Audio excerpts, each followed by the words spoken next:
Mesdames, Messieurs, bonjour, c'est Maximilien Khalil de la Prime Squad pour la chaîne d'MTG Prime. Aujourd'hui, on va parler de Flash. Je vais faire dans un premier temps une deck tech rapide. Dans un deuxième temps, on va faire du commentary sur deux games qui ont été streamés record sur l'Open de Tours. Il y a deux autres games qui ont été streamés sur le CR de Tours et qui seront commentés par nos deux professionnels du commentary que sont Fizban et Koresh. N'hésitez pas, surtout, n'oubliez pas, surtout, de vous abonner, de liker, de partager. Tout ça, vous nous retrouvez sur les réseaux, sur Discord, sur Instagram, sur Facebook. Voilà. À tout de suite. Alors, on se retrouve dans un premier temps sur la liste que j'ai jouée à l'Open, où il y avait donc 64 joueurs. C'est à peu de choses près, de mémoire, la même liste que j'avais jouée lors du... Enfin, que je vous avais présenté lors de la dernière vidéo sur les 3 decks, Yoshi Esper, Flash et Aragorn. Là, il n'y a pas trop de changements, mais j'ai quand même plusieurs choses qui sont ressorties de ces deux tournois et de cette liste. C'est-à-dire que, déjà, il y a un premier ajout au niveau des landes, ça a été Cory Mountain Monastery qui a été vraiment insane. Le fait que c'est un des nouveaux lands qui est sorti avec la dernière extension, là, Tarkir, Tarkir, je sais plus quoi.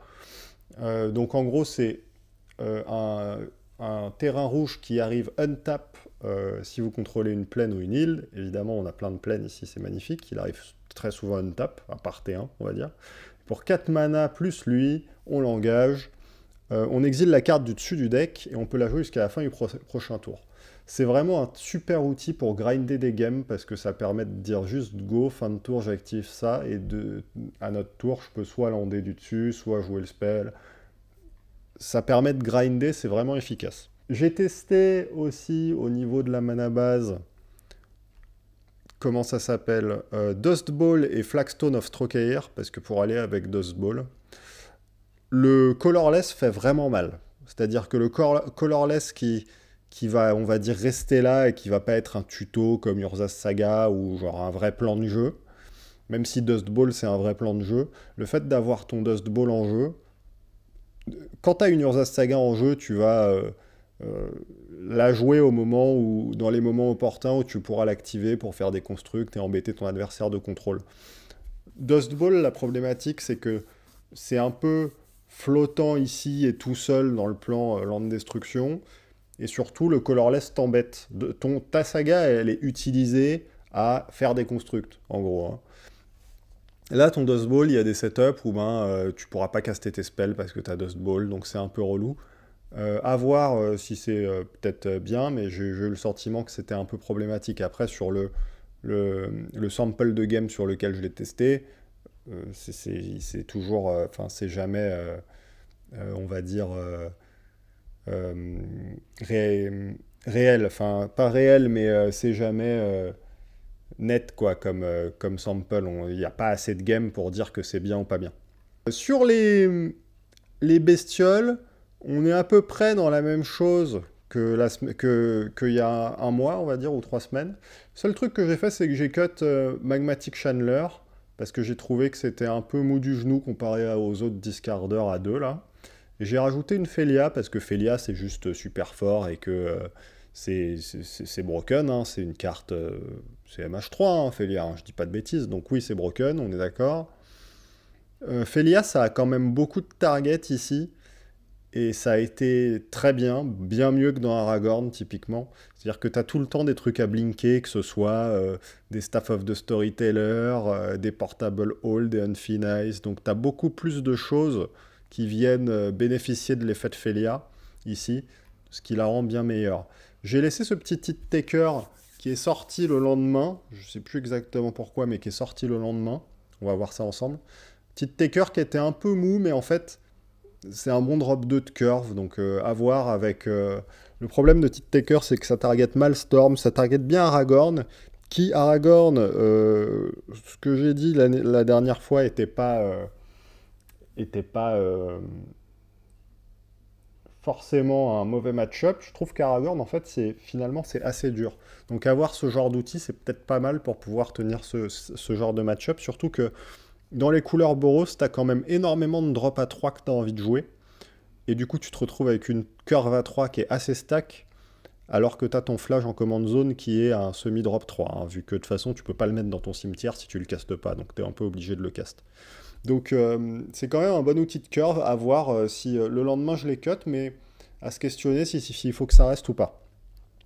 Une autre carte que j'ai test, c'est Ranger Captain of Eos, sous les conseils de mon bon ami Bricoflex qui gagne le CR le lendemain avec Deadpool. Félicitations à lui d'ailleurs, hein.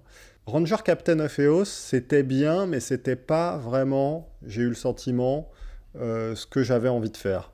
C'est-à-dire que c'est censé améliorer mon match-up en gros contre combo et être un 2 for 1. Hein. Problématique, c'est que là, plus je joue en fait avec des listes qui sont tweakées pour battre Storm, moins j'arrive à battre les autres decks. J'améliore même pas tant que ça mon match-up contre Storm en fait. Dans le sens où j'ai testé une liste avec, il y a une technologie là qui a été utilisée par ce monsieur dans Flash, qui finit deuxième à l'Open, qui est de swap dans Kellan. Donc Kellan, c'est une 2-2 pour 3, double strike. On s'en fiche un peu de cette partie-là, mais qui est à l'aventure et qui peut chercher dans ton deck une aura ou un équipement. Tu la révèles, tu la mets dans ta main. En gros, ça va chercher ça. Curse of Shaken Faith. Donc Curse of Shaken Faith, c'est un enfer pour Storm, parce que ça dit, à chaque fois que t'enchantes le joueur, à chaque fois que le joueur enchanté joue un spell autre que son premier spell de chaque tour, de son tour ou copie un spell, il prend 2. Donc s'il part en Storm, il prend 20, avant que toi tu prennes 20. S'il part en Storm Scale Scion, c'est pareil. Enfin tout ça. C'est un très bon outil. La problématique de ça, de jouer ça, c'est que c'est très téléphoné, ton plan de jeu il devient très téléphoné pour l'adversaire, et du coup, il peut facilement mulligan dans des mains à discard, faire tuto dans une discard, et la problématique de ça, c'est que toi en fait, Storm, on va dire que ça tue régulièrement T4. Ça tue un peu moins régulièrement T3, mais ça tue quand même T3. Tu vois ce que je veux dire? Donc, si tu veux matcher le kill T3, tu es obligé de faire tour 2 tuto, dans tour 3, tu joues ton bidule.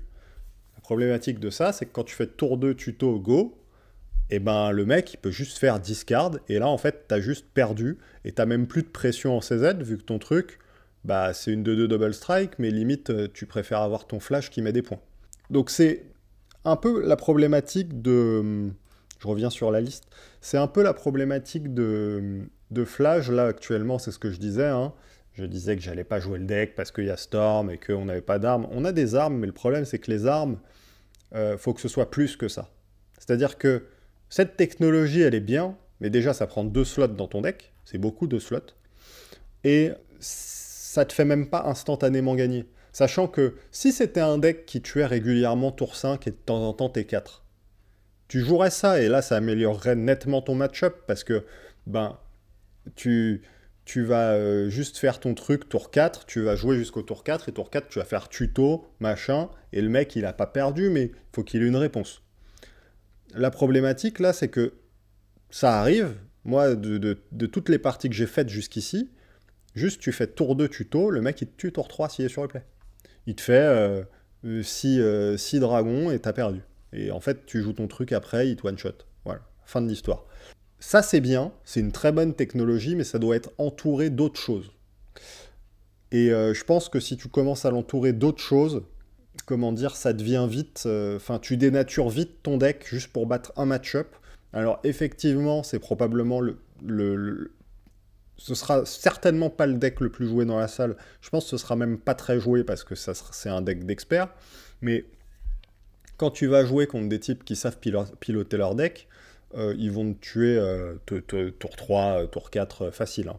Je sais pas si ça vaut le coup aujourd'hui, là, avec le recul que j'ai sur mes tests, sur l'expérience que j'ai sur MTGO en tournoi, tout ça, de jouer cette technologie-là, sachant que ça coûte beaucoup et ça dénature, ça dénature pas ton deck, c'est pas vrai, c'est 2 slots. Mais je veux dire, Ces deux slots-là, quand tu les pioches contre des decks type Slimefoot ou Yoshimaru ou Aragorn, même si Slimefoot et Yoshimaru, tu as relativement un bon match-up contre ces decks-là, c'est quand même des cartes qui sont un peu nulles, quoi. Donc à voir si ça vaut le coup de packer ça. Limite, je préfère, plutôt que packer ça, packer des vraies cartes de hate beaucoup plus... en fait, qui se voient moins venir. Typiquement, je pense à Chandorihime et des Phoenix Silence ou Ainun. À voir. Donc voilà, on a fait un peu le tour de la liste. Il y a un Wandering Emperor qui a fini par être cut parce que bon, c'était un peu lourd. J'ai fini par cut le Overlord, je crois qu'il est là encore. Non, il est là le lendemain. J'ai réessayé le lendemain. J'avais joué Empereur sur Overlord, mais finalement, les drops à 4, là, c'était un peu fatigué. Voilà, globalement, on en a déjà parlé la semaine dernière de tout le reste. Tout est globalement très bien. Ce qui a été très impressionnant sur le week-end, c'est ça. Vraiment, ça a été très très impressionnant. C'est un peu, j'en parlais avec un copain ce week-end, là. C'est un peu, pour 3 mana, suspendre 5, 4, t'as gagné la partie, quoi. Donc ça fait vraiment beaucoup de choses. Il y a la synergie avec Skullclamp qui est incroyable. Voilà. Là, on est sur la liste du samedi. Je vais vite fait sur la liste du dimanche. Je sais que j'avais fait des changements, mais c'est possible que le seul changement que j'ai fait, c'était... Ah, voilà. Le changement que j'ai fait, c'était Tite Taker, que j'ai retiré pour jouer Magda, essayer Magda. Parce que je trouvais que Magda, ça curvait bien dans Flash. Vu que tu fais Magda dans Flash, tu fais un crime, tout ça. J'ai fini par cut la Magda, sachant que c'était bien, sans être exceptionnel.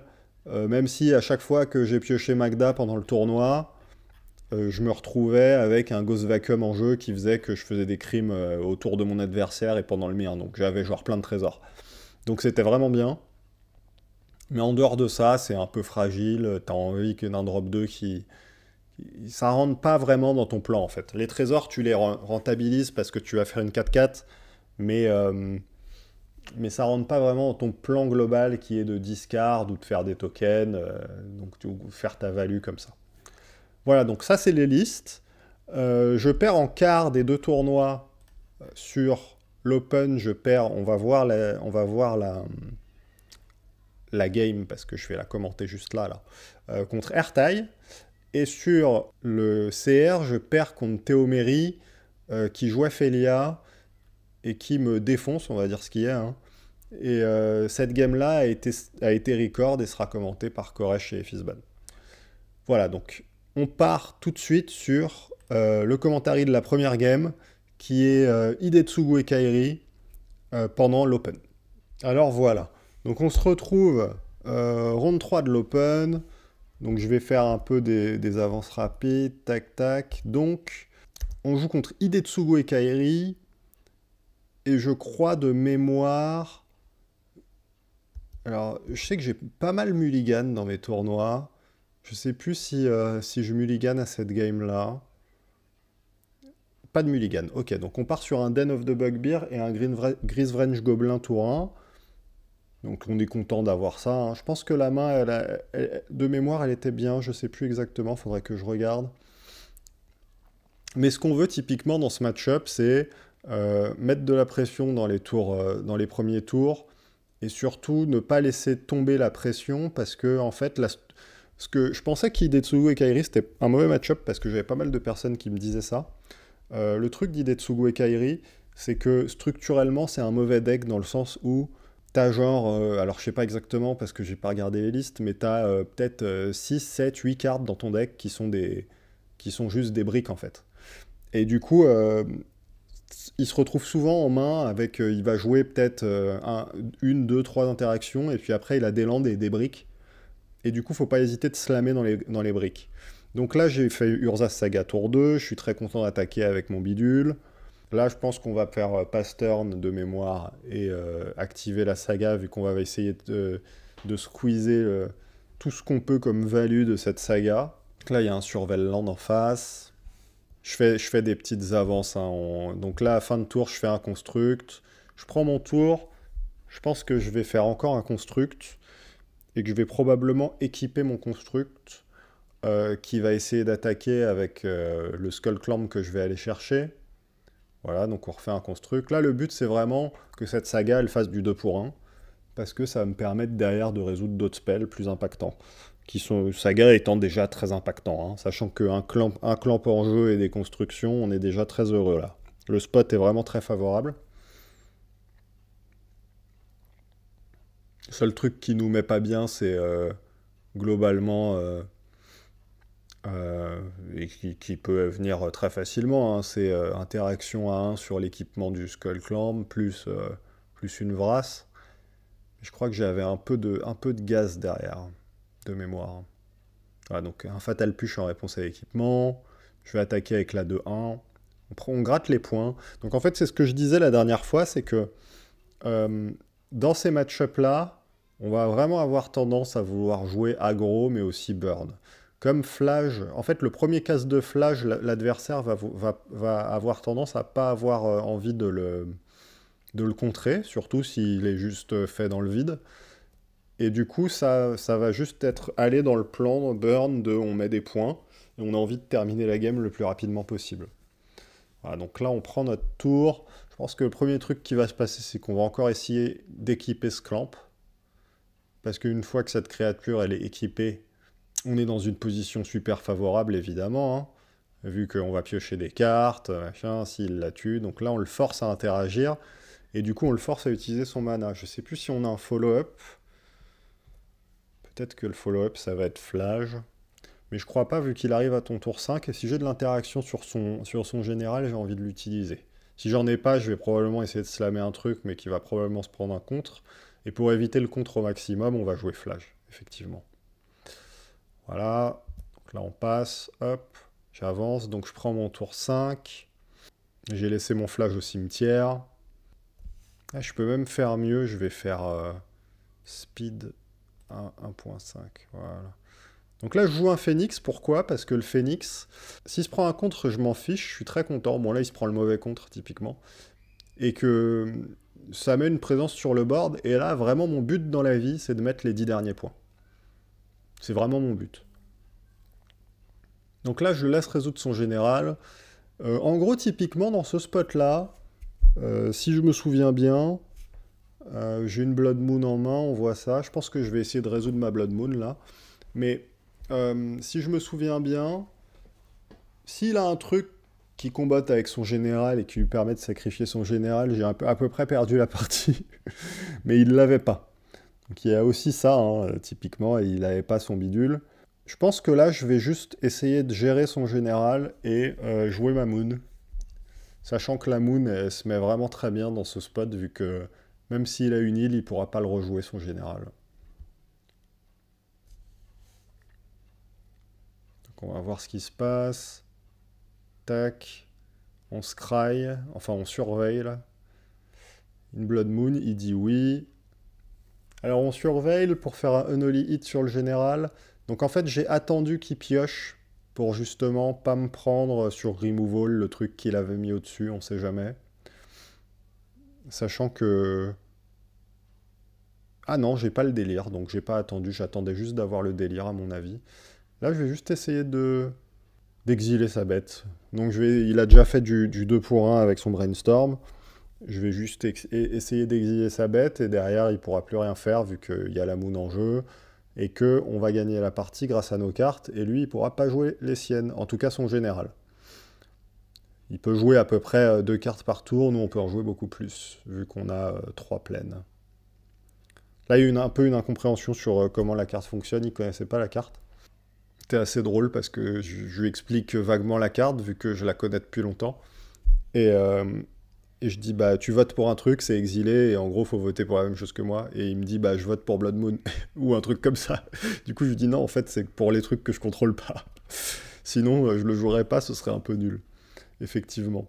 Donc voilà, on est très content de ce spot, globalement. S'il trouve une autre île, ça peut devenir compliqué, sachant qu'il joue quand même un deck bicolore, hein. Mais on est dans une position assez dominante, même si on n'a pas de board, là, sachant qu'on va commencer à jouer Flage.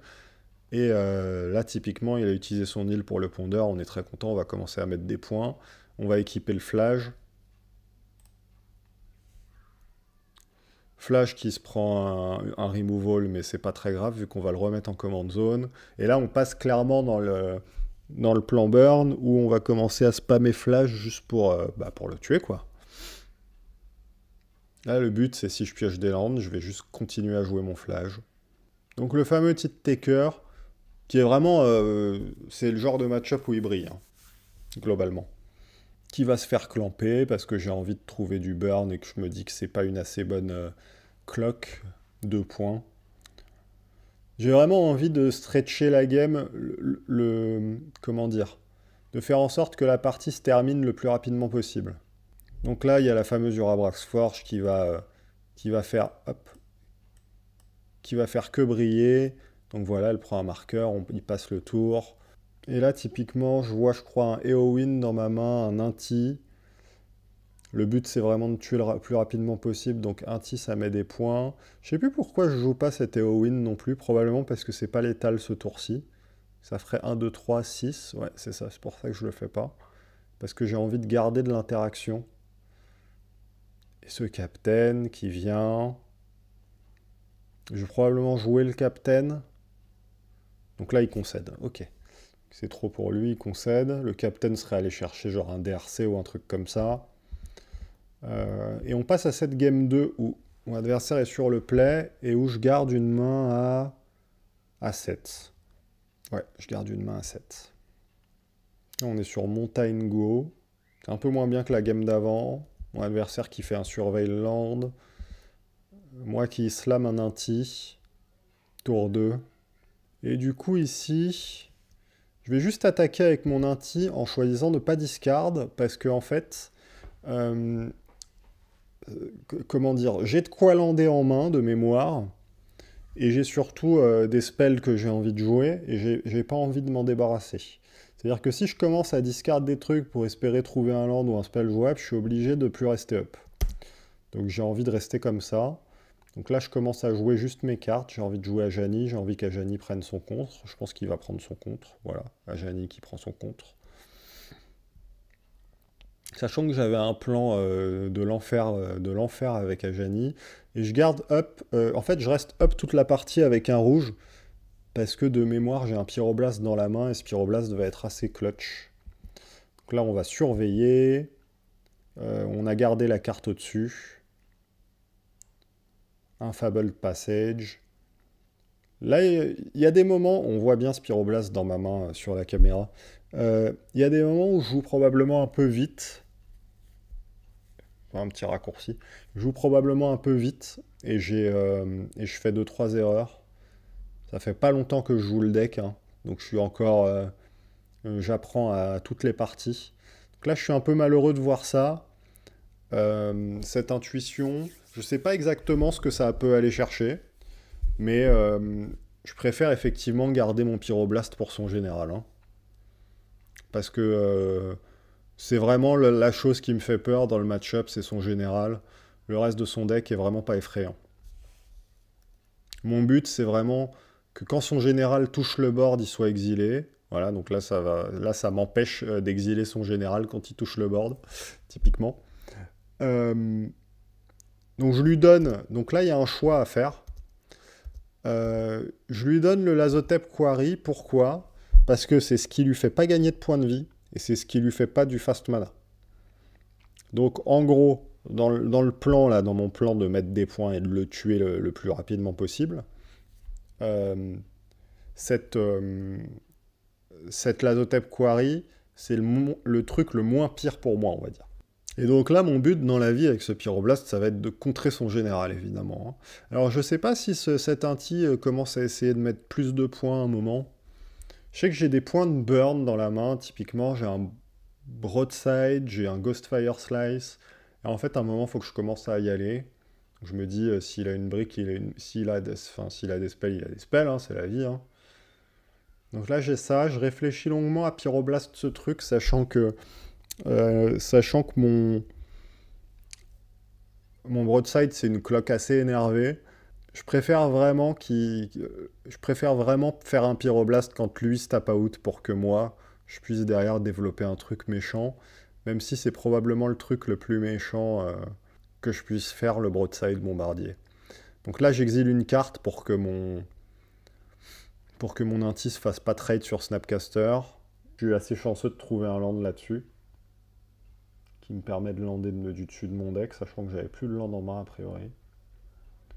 Donc il y a de la réussite évidemment, hein, c'est-à-dire que on gagne pas des games de Magic sans réussite.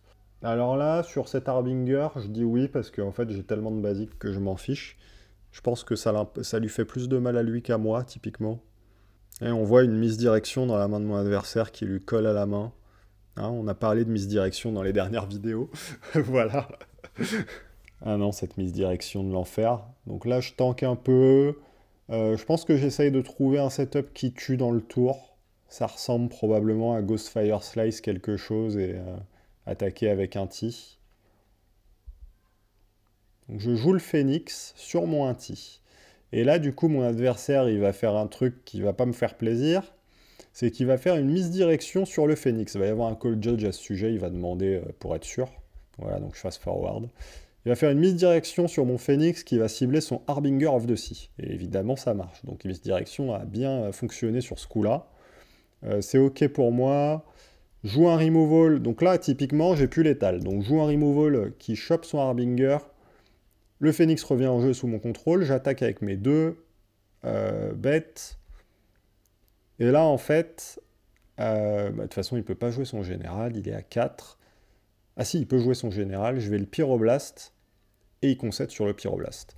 J'avais aussi Ghostfire Slice. Donc s'il avait interaction sur mon Pyroblast, je pourrais faire en réponse au trigger de ton général. Je te Ghostfire Slice la tête et j'ai gagné. Voilà, donc ça c'est la ronde 3 de l'Open. Donc match-up qui joue à Magic en fait. Qui joue beaucoup plus à Magic que ce que je pensais. J'ai pas mal entendu Ikai c'est vachement devant, machin. Je trouve pas. Voilà. Il y a d'autres match-up où je pensais qu'on était, que Flash était devant et pas devant. Typiquement Aragorn, mais bon, on en parlera peut-être une autre fois. On passe sur la game contre Ertai, la game de quart. On se retrouve pour la game de quart de finale contre Ertai, alors qui s'est moins bien passé pour moi. Vu que c'est une game qui dure 40 minutes, je vais mettre en x2 et je vais essayer de passer pour aller beaucoup plus vite. Spoiler, j'ai pas mal mulligan, c'est assez intéressant comme game, parce que typiquement, j'ai fait un mulligan à la game 3 qui m'a coûté cher, mais qui aurait pu me coûter beaucoup moins cher que ça, on va en parler quand on y arrivera. Je pense que c'est l'highlight de cette game, parce que la game 1 est pas très intéressante de mémoire, je me fais juste défoncer. C'est intéressant hein, du côté de mon adversaire, évidemment. La game 2, je grind, c'est une game très grindy où je joue pas très bien et du coup, en fait, je suis un peu, comment dire, je suis un peu puni de pas jouer bien, mais finalement, j'arrive à l'emporter. Donc, on y va tout de suite. Voilà un mulligan à 6 de la part de mon adversaire et de mon côté. Donc là, j'ai une main qui est pas très agressive et je crois que j'ai pas beaucoup de mana rouge de mémoire. Donc mon adversaire, lui, déroule son plan de jeu tranquillement. J'arrive à piocher un Sokenzan qui me libère totalement ma main. Donc là, je joue mon flash, donc le pattern un peu classique. Hein, je joue mon flash dans le contre, sachant que... Donc là, c'est drôle parce que avec je joue mon flash dans le contre, sachant qu'il ne va pas avoir envie de contrer le flash. Donc là, c'est drôle parce que son Siphon Insight, il va bien me défoncer. Vous allez voir, ça va être archi marrant. Il trouve des trucs très pertinents dessus. Et sachant que j'ai un Pyroblast dans la main, à ce moment-là de la partie, et en fait, j'ai pas plus de terrain, de mémoire. Je développe mon broadside parce qu'il faut que je joue quelque chose, et faut que je peux pas rester up, en fait. Je suis obligé de développer mon plan de jeu, même si j'arrive dans le tour 4 de Ertai, donc là, il fait... C'est archi drôle, parce que sur son truc, il a trouvé e-tutor, donc il fait e-tutor dans Tide. Et sachant que là, en fait, j'ai un spot où... donc il prend son tour, il fait Tide, il prend mes 3 landes, voilà. Je rigole pas beaucoup à ce moment-là. Mais en fait, j'ai 2 tours où je peux piocher un mana rouge. Alors surtout ce tour-là, typiquement, parce que le tour d'après, il est up. Mais on va dire j'ai 3 tours où je peux piocher un terrain rouge pour pouvoir faire Pyroblast sur sa P-Tide et récupérer mes landes. Et je le pioche jamais, donc voilà. Je me fais défoncer par le Ertai, donc là je concède cette game 1 pour passer à la 2. Et à la 2, on arrive à la 2, donc je suis sur le play. Je fais Surveil Land, Go, qui surveille un Éganjo, sachant que j'ai des terrains à cette partie-là. Et là, ce concierge... Alors, je dis que je joue pas très bien sur ce quart, parce qu'on va voir, à un moment, je fais une bêtise sur le concierge, et il arrive juste à le sacrifier. Je crois que c'est un truc assez obvious, en plus. Et j'arrive à résoudre un broadside à cette partie. Broadside qui va mettre des sacrées pêches, parce que au tour d'après, vous allez voir ce qui va se passer, mais genre, mon broadside, il va mettre 8, ça va être magnifique. Enfin, 10 même, carrément, il va mettre 10 points. Donc Broadside qui va mettre des points. Excellente carte de Magic, surtout ici. Même dans Aragorn, Ah, qu'on avance, mon adversaire fait un pondeur, il n'y a pas de mana noire pour l'instant. Du coup là je vais juste attaquer avec mon Broadside, jouer mon flash, et en fait là, il veut pas contrer le flash, mais le flash va lui mettre beaucoup, vu que je vais lui mettre 3 avec le flash, et ensuite sacrifier le flash pour lui remettre 5.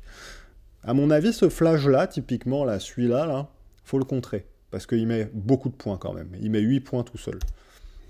Donc on n'a pas les points de vie dans la caméra, c'est dommage. Mais là, mon Broadside, il a déjà mis 12 points tout seul, quoi. Hein. Il est costaud, quoi. Petit mais costaud, c'est un pirate.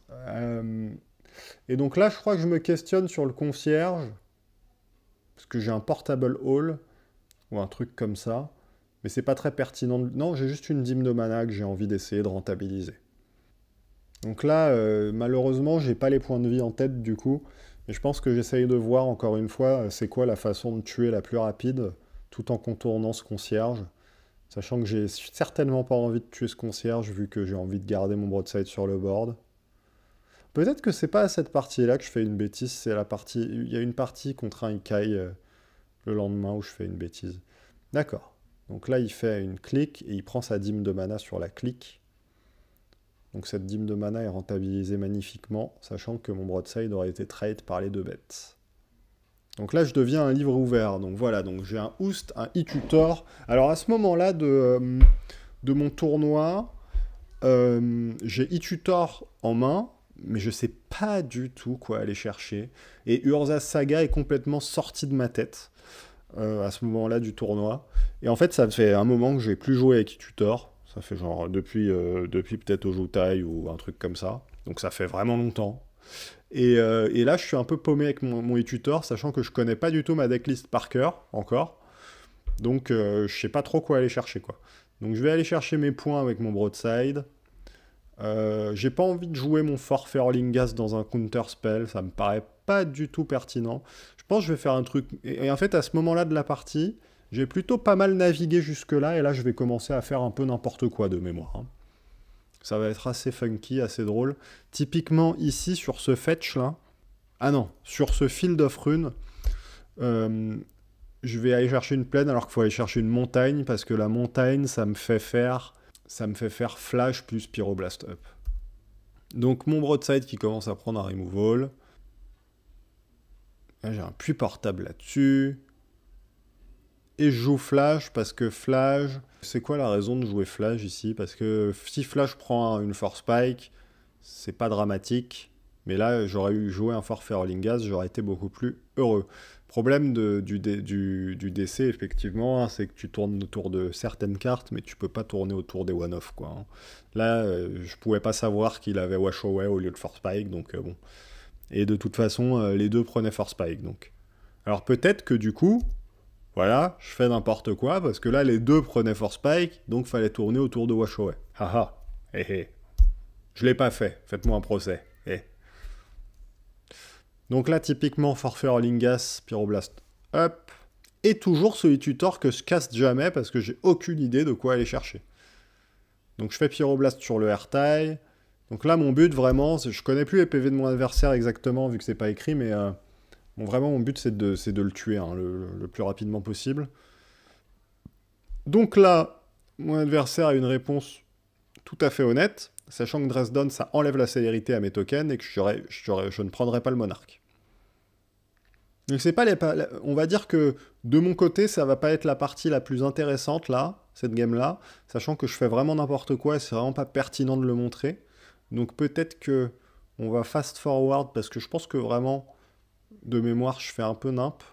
Typiquement avec ce e-tutor là qui me fout la honte. La honte! Pourquoi je vais pas chercher Usaga à un moment? La treachery qui me met pas bien à ce moment-là. Hein. Oh là là. Oh là là là là.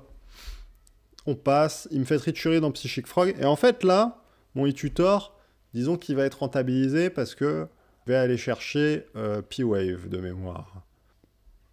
Ou plus tard du coup, je vais d'abord commencer par faire une hoost sur cette Psychic Frog, parce que j'ai pas envie que mon adversaire pioche des cartes.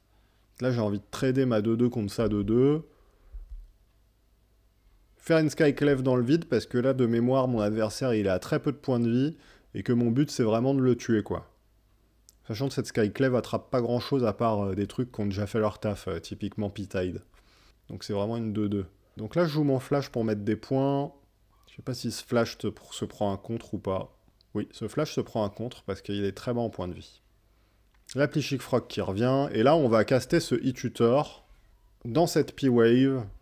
P-Wave salvatrice, hein, parce que tout le monde ne joue pas P-Wave dans Flash, mais P-Wave c'est vraiment très bien, même dans Flash, qui est déjà très bon contre les decks créateurs, parce qu'il y a vraiment des games que tu gagnes juste en ayant P-Wave dans ton deck. Typiquement celle-là, où je vais gagner exclusivement parce que j'avais une P-Wave dans mon deck.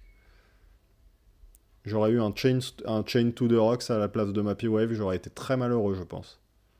Voilà, donc on voit à peu près, je crois qu'il est à 5, voilà. Donc il veut pas se mettre, il voulait pas se... Il a contré ce Flash parce que sinon il était à portée de... Donc là, pouf, je me prends un... Alors, je sais plus pourquoi je mets ma Skyclave en dessous, mais dans mon idée, c'est piocher des cartes. Ah non, c'est parce qu'en fait, il fait Sink into Stupor en ciblant P-Wave. Donc du coup, j'ai envie d'avoir un trigger de Skyclave. Et là, je vais effectivement exiler la Frog, parce que la Frog, c'est le truc le plus relou, à part si j'ai une réponse à la Frog en main. J'ai une solitude, donc je vais exiler le Airtile pour pas qu'il ait de token, et je vais probablement solitude cette Frog. Je suis un peu malheureux de solitude cette Frog à ce moment-là, parce que le play solitude Frog, ça le remonte un peu en point de vie. Mais bon, il faut ce qu'il faut, parce que si cette Frog commence à taper, on n'est pas bien. Donc là, il tank un peu sur les triggers, tout ça. Et il stifle avec son Airtile le trigger de Skyclave. Donc je fais solitude en pitchant ma P-Wave sur la Frog, parce que sinon la Frog va me défoncer. Ce Airtile qui est en jeu me fait pas spécifiquement peur, parce que j'ai pas mal de points de vie. Flash, ça gagne quand même beaucoup de points de vie. Je suis très malheureux de voir ce Brain Surge à ce moment-là, parce que c'est quelque chose qui peut le faire revenir dans la game. Donc il tank pas mal sur ce Brain Surge. Il joue un Hall of the Storm Giant et il dit go. Et là, à ce moment-là, il est à 6, donc je peux attaquer avec ma Skyclave et peut-être mon Manland à un moment, ou juste jouer mon flash pour choper le Airtile. Et si son play du tour d'après, c'est juste rejouer Airtile, je crois que je suis content parce que je peux faire Gobelin, enfin mon Manland, et puis le tuer avec. Qu'est-ce qui se passe là? Je vois qu'il engage du mana. Il fait un perceur de coq pour bloquer ma Skyclave. Là, j'arrive toujours pas à le descendre en point de vie. Hein. Donc j'anime mon land. Donc là, s'il joue son Airtile pour... Donc là, il essaye de piocher 2, il concède, parce que jouer le Airtile, ça suffit pas. Ok. Et là, on passe à la game 3, qui est la game intéressante, parce que là, on parle vraiment de choix. Donc je fais un mulligan à 6, et je suis sur la draw. Et en fait, ma main, ce qui est pertinent dans ma main, c'est que j'ai un land et currency converter et des spells jouables. Des spells qui sont, de mémoire, forts dans le match-up. J'ai 2 draws pour piocher un terrain, ce qui rend en gros ma main extrêmement forte, parce que derrière, je peux commencer à activer mon currency converter pour générer de la value, générer des 2-2. C'est une carte exceptionnelle contre ce type de match-up. Et qui fonctionne très bien globalement avec le deck qui essaye de discard des cartes. J'ai aussi une Blood Moon, enfin j'ai tout ce qu'il faut quoi. Donc il suffit que je pioche un terrain sur 2 draws pour être bien dans cette partie. Spoiler alert, j'ai jamais pioché mon terrain. Je l'ai pioché genre tour 4 et c'était pas assez parce que j'ai pris P-Tide et j'avais plus de terrain. Donc voilà. Je pense que le call est ok parce que en gros, je descends déjà à 6. Je suis sur la draw. Si je descends plus bas, lui qui passe 7... ça devient une guerre de ressources qui est très difficile pour moi. J'ai besoin vraiment d'avoir un peu de luck sur ce keep à 6, sachant que ce currency converter derrière peut me carry la game. Donc voilà, on parlait de choix. Typiquement, là, j'ai fait un choix. Ça n'a pas été payant ce coup-ci. C'est payant des fois, hein, typiquement. Faites-moi savoir dans les commentaires, est-ce que vous auriez fait le même choix? Sachant que la main était vraiment bien, donc ouais, là, il y a 4 mana, moi j'en ai 2, ça arrive un peu lentement, et en fait, à ce moment-là de la partie, je me dis, bon, si je pioche des terrains sur ce Currency Converter, je peux remonter la game, sachant qu'il a 4 mana, mais bon, je peux essayer de remonter la game, sachant que j'ai cette carte en main quand même. Et là, je vais juste me faire éclater sur mon propre petit taker et une P-Tide naturelle qui va venir prendre mes derniers terrains. Je crois que je pioche un... Ouais, je pioche un land en plus. Hein. Je commence à piocher mes terrains. Et là, je me dis, bon, faut que je développe un truc parce que je suis trop derrière. Je suis obligé de lui faire cracher ses cartes. Et ce qui, ça, elle va un peu me faire tilter cette P-Tide. Mais bon, c'est un peu le... C'est un peu pour ça qu'on aime Magic aussi. Hein. Alors, je sais plus ce que je fais à ce moment-là. C'est très compliqué parce que j'ai besoin de... Ouais, donc je lance ma Blood Moon, sachant que si ça résout, ça n'a pas un impact dingue, mais bon, il n'a pas envie que ça résolve. Je fais ça maintenant parce qu'il y a le titre taker en jeu. Et là, je prends P-Tide et je suis très très malheureux. Et voilà, mon tournoi s'achève là-dessus. Le lendemain, mon tournoi s'achèvera sur la même chose. Ça arrive, c'est comme ça. On peut pas tout gagner, hein. Et là, je concède parce que voilà. Ok, on se retrouve tout de suite pour la outro. Donc on se retrouve à la fin de cette deck tech et de ce commentary incroyable. Faites-moi savoir dans les commentaires ce que vous en avez pensé. Est-ce que je vais jouer Flash à la CDF? Peut-être, hein, le grain de folie il est là, ça me fait kiffer. Le seul problème c'est Rograk Tevesh, mais bon, peut-être que je vais juste abandonner le match-up et gagner les autres, on verra. Est-ce que je vais jouer Aragorn à la CDF? Peut-être. Même si, encore une fois, je suis toujours fatigué de courir après mon monarque, mais c'est probablement, ce sera probablement la meilleure option pour moi à la fin. Hein. Donc voilà, on se croise, j'imagine que la prochaine échéance, c'est la Coupe de France, effectivement, donc on se croise là-bas. N'hésitez pas à venir nous saluer, n'hésitez pas surtout, encore une fois, à liker, partager, tout ça. À la prochaine, ciao!